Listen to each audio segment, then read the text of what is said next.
जब इस बारे में पुलिस से सवाल किए गए तो पुलिस का जवाब काफी चौंकाने वाला था। पड़ी हुई है तो मामले में और बातचीत की गई और गांव वाले और जैसे उनके परिवार वाले बता रहे हैं कि उनकी किसी से आपस में कोई मतलब रंजिश नहीं थी। तो अब भी बस मामले की जांच की जाएगी, उसके बाद जो भी होगा कार्रवाई करी जाएगी। सुना कुछ, क्या कहना है एएसपी साहब का? परिवार ने किसी के खिलाफ कोई बयान नहीं दिया। फिलहाल पुलिस ने शव को कब्जे में लेकर पोस्टमार्टम के लिए भेज दिया है। अब सवाल उठता है कि अगर परिवार इस हत्या के पीछे चुनावी रंजिश मान रहा है तो पुलिस इस बयान को तोड़ मरोड़ कर क्यों बयां कर रही है? क्या पुलिस पर कोई दबाव है? मोहम्मद रिजवान, सीतापुर, समाचार प्लस। 2 दिन, जी हां 2 दिन तक बंधक बनाकर उसकी इज्जत से खिलवाड़ किया जाता रहा। वो गिड़गिड़ाती रही, बख्श देने की भीख मांगती रही, मगर उसकी एक नहीं सुनी गई। गाड़ी से अगवा कर आबरू रौंद दी गई। 4 दरिंदे वहशी बनकर टूटे उसकी अस्मत पर। ग्रेटर नोएडा गढ़ी से मस्तीपुर की लड़की रहने वाली है। उसके पिता ने एक एप्लीकेशन दी थी कि 4 तारीख को लड़की गुमशुदा हो गई है। उन्हीं की सूचना में कल उस लड़की को रात में बरामद किया गया है और 363 का मुकदमा लिखा गया है। ग्रेटर नोएडा के गढ़ी समस्तीपुर की रहने वाली एक लड़की के पिता ने तहरीर दी थी। 4 फरवरी 2013 की अलसुबह से उनकी लाडली लापता थी। सूचना पर लड़की कल रात बरामद की गई है। 363, 366, 376 के तहत मुकदमा दर्ज किया गया है। एसपी साहब उस लड़की की दास्तान बयां कर रहे हैं जिसकी बरामदगी 2 दिन बाद, जी हां 2 दिन बाद की गई है। Doctor Bhimrao Ambedkar multi speciality अस्पताल सेक्टर 30 नोएडा के अंदर महिला कांस्टेबल के साथ आई। ये वही बेबस है जिसकी इज्जत से 2 दिन तक 4 दरिंदे खिलवाड़ करते रहे, अगवा कर उसकी अस्मत लूटते रहे। लड़की गिड़गिड़ाती रही, बख्श देने की गुहार लगाती रही, मगर वहशी कहां मानने वाले थे। मेरे साथ बदतमीजी हो रही थी। शाम के ले जा रही थी पुस्तक पे, वहाँ से एक गाड़ी आ रही थी। उन्होंने मुझे गाड़ी में डाल लिया जबरदस्ती। फिर मैंने उनसे मना किया। वो कहने लगे आपके घर वाले को खत्म कर देंगे, मतलब घर वाले बारे में बोले। फिर मुझे ले गए वो जबरदस्ती। सुना क्या कहा इस पीड़ित लड़की ने? खुद अपनी जुबानी खौफ की वो कहानी सुना रही थी जिसकी ये शिकार बनी है।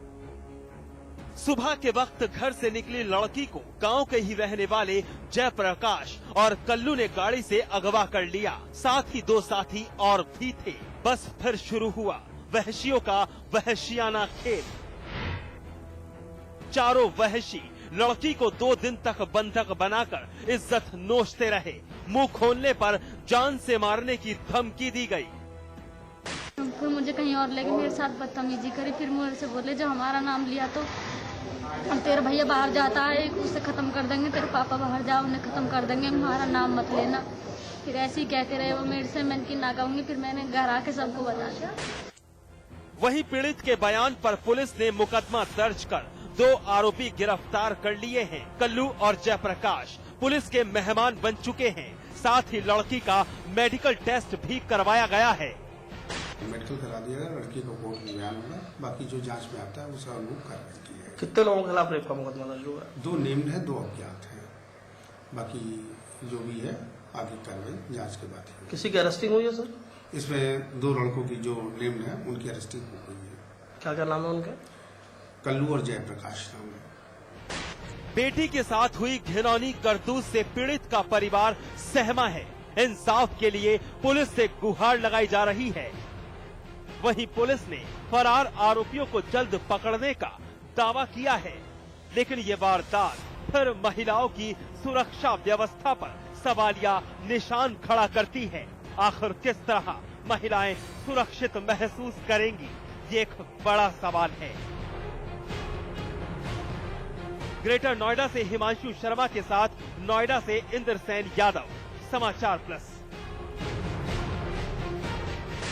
दहेज की वेदी पर फिर एक महिला ने अपनी जान गंवाई है। फिर एक महिला लालच का बनी है शिकार। खबर बरेली से ताल्लुक रखती है। 3 साल पहले जिस महिला की शादी हुई थी, 3 साल बाद उसकी मौत पर परिवार गमगीन है। साथ ही साथ लाडली के ससुराल पक्ष पर दहेज हत्या का लगा है इल्जाम।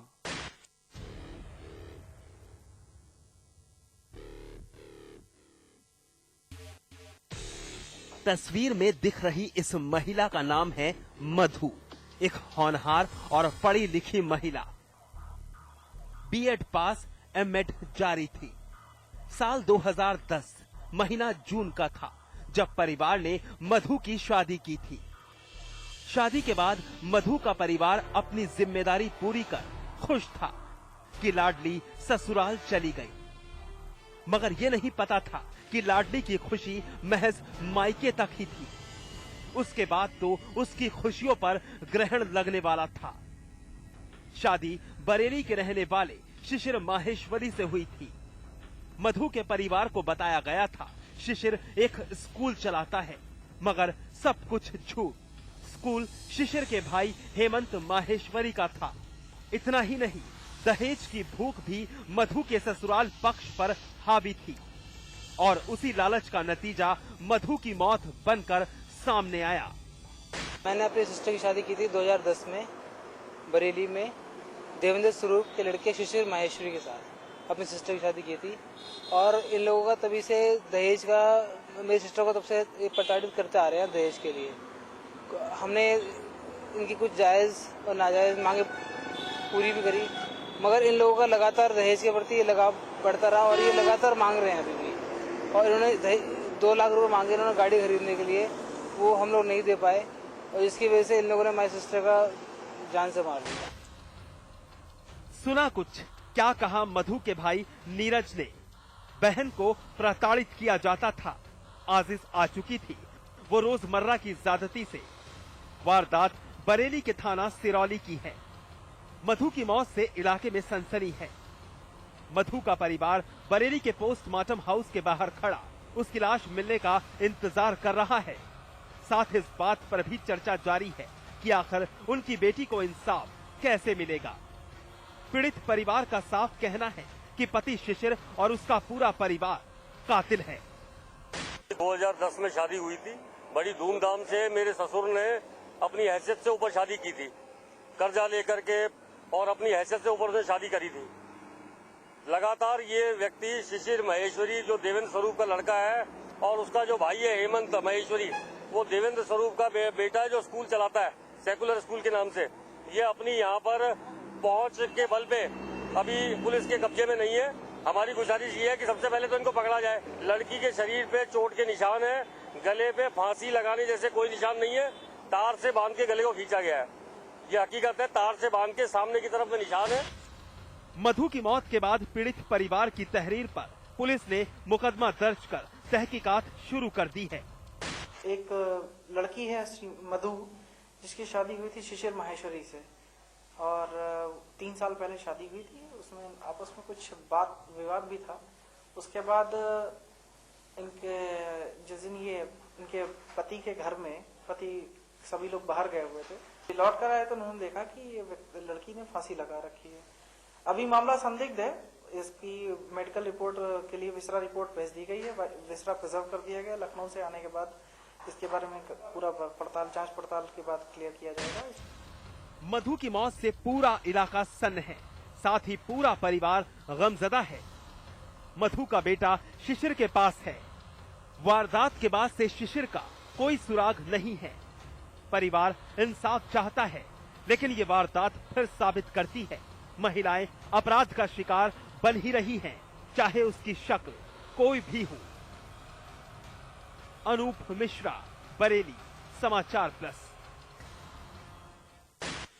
एनकाउंटर में आज बस इतना ही, लेकिन हमारी आपसे अपील, मुस्तैद रहिए जुर्म की हर उस दस्तक को सुनिए जो कभी भी आपकी दहलीज पर दस्तक दे सकती है। नमस्कार।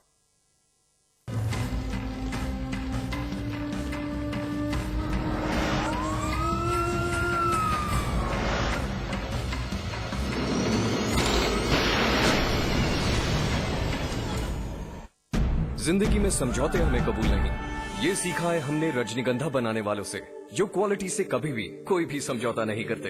रजनीगंधा, क्योंकि इसमें है 200 रुपए प्रति किलो अव्वल क्वालिटी की सुपारी, 900 रुपए प्रति किलो खुशबूदार इलायची के दाने, 900 रुपए प्रति किलो गुणकारी कट्टा, 90,000 रुपए प्रति किलो शीतल चंदन तेल, 2,60,000 रुपए प्रति किलो रूह केवड़ा।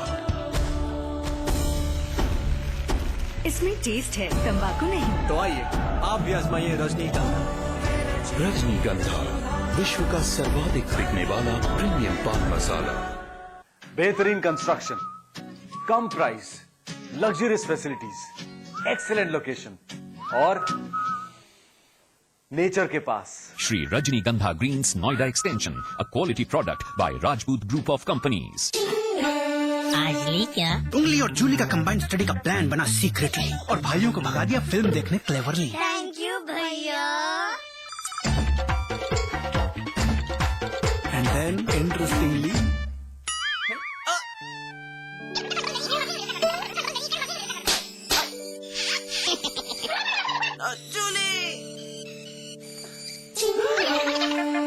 Refreshing mini gums. आजली क्या?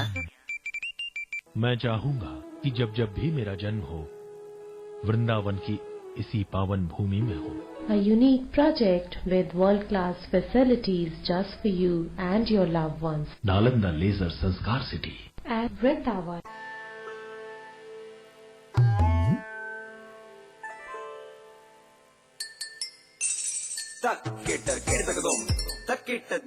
कितनी भी कोशिश कर लो, पानी तो इंटरेस्टिंग नहीं हो सकता।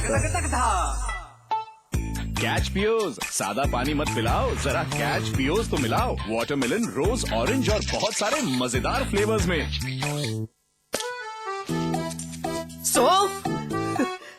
इलायची, खजूर, मिश्री। वाह, सब एक से बढ़कर एक है, मगर कोई अपना बड़प्पन नहीं जताता, है ना? रहो हमेशा पास पास।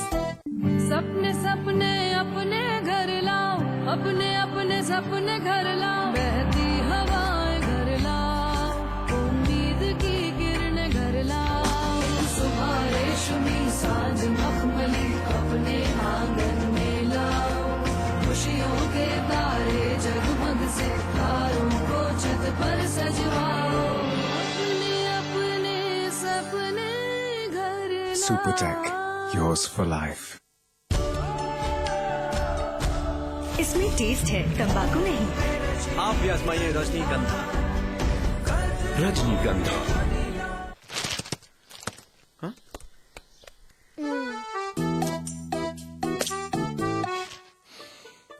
सौंफ, इलायची, खजूर, मिश्री। वाह, सब एक से बढ़कर एक है, मगर कोई अपना बड़प्पन नहीं जताता, है ना? रहो हमेशा पास पास। अंबेडकर नगर जा रहे बीजेपी सांसद योगी आदित्यनाथ को गाजियाबाद में पुलिस ने रोका। रामबाबू गुप्ता के परिजनों से मिलने अंबेडकर नगर जा रहे थे योगी। डीएसपी जियाउल हक हत्याकांड की सीबीआई जांच शुरू। राजा भैया पर है हत्या की साजिश का आरोप। सीएम अखिलेश ने कहा, जांच में सीबीआई की पूरी मदद करेगी सरकार। कुंडा में गुंडाराज को लेकर यूपी विधानसभा में हंगामा। बीएसपी ने यूपी सरकार पर लगाया आरोप, राजा भैया को बचाने की कोशिश कर रही सरकार। शामली में लाल बत्ती लगाकर घूम रहे आरएलडी के विधायक, नियमों की उड़ाई जा रही धज्जियां, लेकिन शासन और प्रशासन ने साधी चुप्पी। मायावती और उनके परिवार की कंपनियों की जांच करेगा कंपनी मंत्रालय। बीजेपी नेता किरीट सोमैया ने लगाए आरोप, 125 कंपनियों में माया और परिवार की हिस्सेदारी। बहुगुणा कैबिनेट की बैठक में नई आवास और खनन नीति को मंजूरी। क्लिनिकल एस्टैब्लिशमेंट रूल्स एक्ट को भी कैबिनेट ने दिखाई हरी झंडी। लखनऊ में लड़की के अपहरण की खबर से मचा हड़कंप। बाद में प्रेम प्रसंग का निकला मामला, पुलिस ने लड़की को खोज निकाला।